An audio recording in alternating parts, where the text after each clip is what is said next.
नमस्कार, मैं Vishnu Shankar. Defence news के इस तीसरे सेगमेंट में आपका स्वागत है। हमारे साथ आज भी हैं TV9 भारतवर्ष के डिफेंस कॉरेस्पॉन्डेंट सुमित चौधरी। सुमित, आपका स्वागत है। बहुत शुक्रिया विष्णु जी। आज हम बात करेंगे टू फ्रंट वॉर के बारे में। सुमित, सबसे पहला सवाल जाहिर सा सवाल है, टू फ्रंट वॉर होता क्या है? देखिए, टू फ्रंट वॉर का मतलब है कि जब आपकी सीमाओं में दो तरफ से दुश्मन घुसा है, और दुश्मन एक नहीं दो हो, यानी आपके जो दुश्मन है वो टू फ्रंट वॉर के ऊपर आपके लिए मुश्किलें पैदा करना शुरू कर दे। और ये बहुत मुश्किल इसलिए होता है क्योंकि जब आपको दो दुश्मनों के साथ एक साथ लड़ना होता है, उनकी क्षमताओं के बारे में, उनकी कमजोरियों के बारे में, उनके अटैक के बारे में आपको बहुत कुछ पहले से पता होना चाहिए। क्योंकि टू फ्रंट वॉर या टू फ्रंट वॉर सिनेरियो बहुत मुश्किल होता है किसी भी देश को झेलना या उसको अटैक को डिफेंस कर पाना। विष्णु जी। तो हमें सबसे ज़्यादा खतरा भारत को माने चीन और पाकिस्तान से है। बिल्कुल। और उनकी मिली भगत से ही ऐसा हो पाएगा। वर्ल्ड वॉर के ज़माने में 2 बार मल्टी फ्रंट वॉर्स हुए थे। हमें टू फ्रंट वॉर के से हो सकता है 2-4 होना पड़े।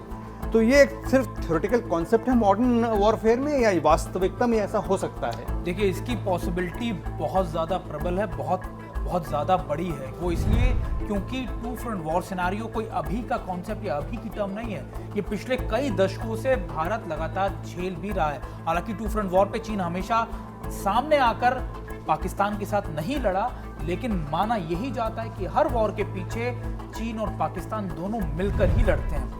और अगर आप बात कर लें अभी, क्योंकि 50 साल हो रहे हैं 1971 की जंग को, माना यही जाता है कि 71 की जंग से चीज शुरू हुई थी। 62 के बाद 71 में चीन ने पूरी कोशिश की थी पाकिस्तान को सपोर्ट करने की। उसके बाद करगिल युद्ध के दौरान जब भारत और पाकिस्तान युद्ध लड़ रहे थे, तब ईस्टर्न लद्दाख के इलाकों में, पैंगोंगसू के इलाके में चीन ने घुसपैठ करने की कोशिश की थी और ईस्टर्न लद्दाख के फ्रंट को खोलने की कोशिश की थी। तो ये मान के चलिए कि कोई थ्योरेटिकल बात नहीं है, ये कॉन्सेप्ट बहुत रियलिस्टिक है और इसका होना बहुत प्रबल है आने वाले वक्त में। जी विष्णु जी। सुमित, इस बात की आशंका से इनकार नहीं किया जा सकता कि चीन और पाकिस्तान दोनों इस तरह के किसी भी दुस्साहस में आतंकवादी गुटों का सहारा भी ले सकते हैं। जैसे कि पिछले कुछ समय पहले जुलाई अगस्त में खबर आई थी कि अल बद्र जैसे संगठनों के साथ चीन का राब्ता कायम हो चुका था।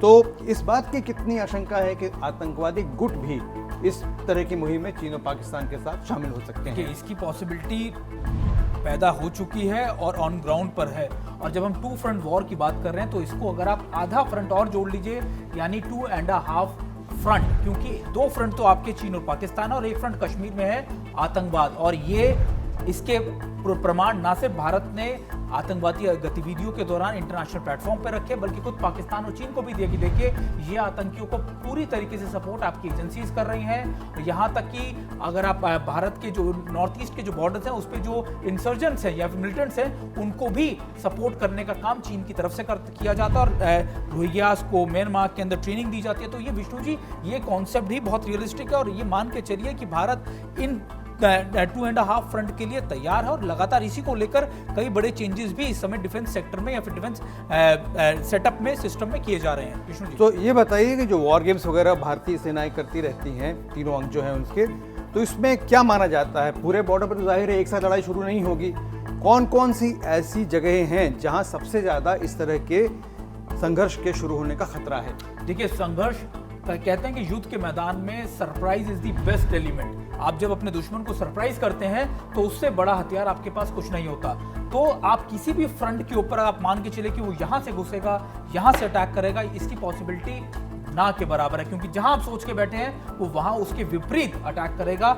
और इसके लिए महत्वपूर्ण क्या होता है कि आपकी फोर्सेस का इंटीग्रेट होना और आप कितनी जल्दी ऑफेंसिव या डिफेंसिव हो सकते हैं।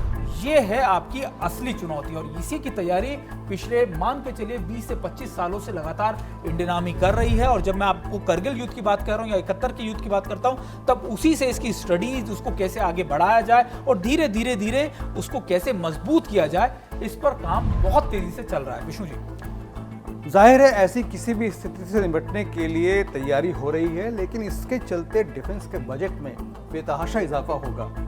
तो भारत सरकार उस चीज से कैसे दो चार है इस समय? देखिए, एक बात तो सही कही जाती है कि जो अपनी देश की सीमाओं की सुरक्षा नहीं कर सकता वो देश आगे बढ़ नहीं सकता।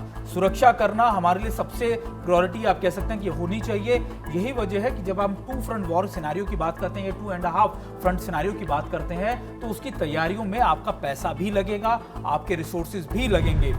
यही वजह है कि जो इंटीग्रेशन है, यानी जो तीनों सेनाओं का या फिर अलग अलग एजेंसीज को इंटीग्रेट करके काम करने का जो एक फॉर्मूला है, ये है आपकी बचत। यानी आप कैसे तीनों अंगों को ना साजो सामान देकर तीनों के लिए इकट्ठा सामान लाएंगे, ये है आपकी बचत। और इसको लेकर भले ही डिफेंस सेक्टर में लगातार बहुत तेजी से आपके पैसे लगे हैं या फिर एक्सपेंडिचर बढ़ा है, लेकिन ये करना बहुत ज्यादा जरूरी भी है। एक छोटा एग्जांपल अगर आपको मैं दूं, करगिल युद्ध के दौरान माना जाता था कि जब करगिल में ऊपर पाकिस्तानी सेना और भारतीय सेना पोस्ट छोड़ दिया करती थी, और जब करगिल युद्ध हुआ तो हमें अपनी पूरी की पूरी ब्रिगेड वहां पर हमेशा के लिए डिप्लॉय करनी पड़ेगी, और उसमें सालाना करोड़ों रुपया खर्च होता है। तो आप मान के चलिए एक जंग के सिर्फ उस समय के उसके उदाहरण या फिर उसके रेप्लिकेशंस नहीं होते, उसके कॉन्सिक्वेंसेस नहीं होते, बल्कि उसके बाद सालों तक रहते हैं। विष्णु जी, मेरा आखिरी सवाल है, जाहिर सी बात है स्ट्रेटेजिकली भारतीय सेना में बहुत तरह के बदलाव हो रहे हैं, थिएटर कमांड्स की बात की जा रही है, तो 2 फ्रंट वॉर के संदर्भ में थिएटर कमांड्स जो होंगे जाहिर है वो ज्यादा उपयुक्त होंगे, इसके बारे में कुछ बताइए। बिल्कुल बिल्कुल, वही मैं आपको कहता हूं, इंटीग्रेशन सबसे इंपॉर्टेंट फैक्टर है, और ये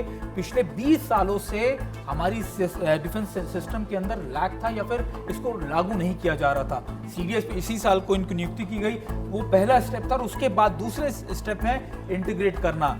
इंपॉर्टेंट पॉइंट ये है कि अभी माना जा रहा है कि एक सिर्फ और सिर्फ होगी आपकी जम्मू कश्मीर की थिएटर कमांड, जो जम्मू कश्मीर के अंदर जो आतंकवादी गतिविधियां हैं उनको देखेगी, उनको मॉनिटर करेगी, उनको हैंडल करेगी। उसका रुख पाकिस्तान की तरफ होगा। बिल्कुल, उसका आप मान के चलिए अंदर इंटरनली जो होगा ऑपरेशंस को अंजाम देना होगा। और दूसरा होगा जो हम नॉर्दर्न कहते हैं कि आप नॉर्दर्न बॉर्डर्स के ऊपर अगर आप पूरा देखें तो वहां पर एक कमांड होगी, और उसमें माउंटेन वॉरफेयर के, यानी जो हमारे पानागढ़ में दूसरी जगहों पे जो माउंटेन वॉरफेयर स्ट्राइक बन रही है वो उनको हैंडल करेगा। और एक होगा आपका नीचे की तरफ, यानी जो आपके ईस्टर्न वेस्टर्न जो थिएटर्स हैं, यानी जो आपके समुद्री इलाका है, जो नीचे की तरफ वो इंडियन नेवी को हैंडल करने दिया जाएगा। और आपकी एक होगी एयर डिफेंस कमांड, यानी आपके एयर में कोई भी आपके डिफेंसिव फोर्सेस को या फिर आपका कोई अटैक होता है तो उसको रोकने के लिए एयर डिफेंस कमांड होगी। तो ये कुछ स्टेप लिए जा रहे हैं जो 2 फ्रंट वॉर सिनेरियो को देखते ही उसको मद्देनजर रखते ही उसको इंप्लीमेंट किया जा रहा है। शुक्रिया सुमित। तो डिफेंस डोज में आज यहीं तक। और एक बात, आपको जब भी खबर देखने या उसकी एनालिसिस सुनने की या देखने की ज़रूरत पड़े, हमेशा जुड़े रहिए TV9 भारतवर्ष के साथ। आज यहीं तक, धन्यवाद।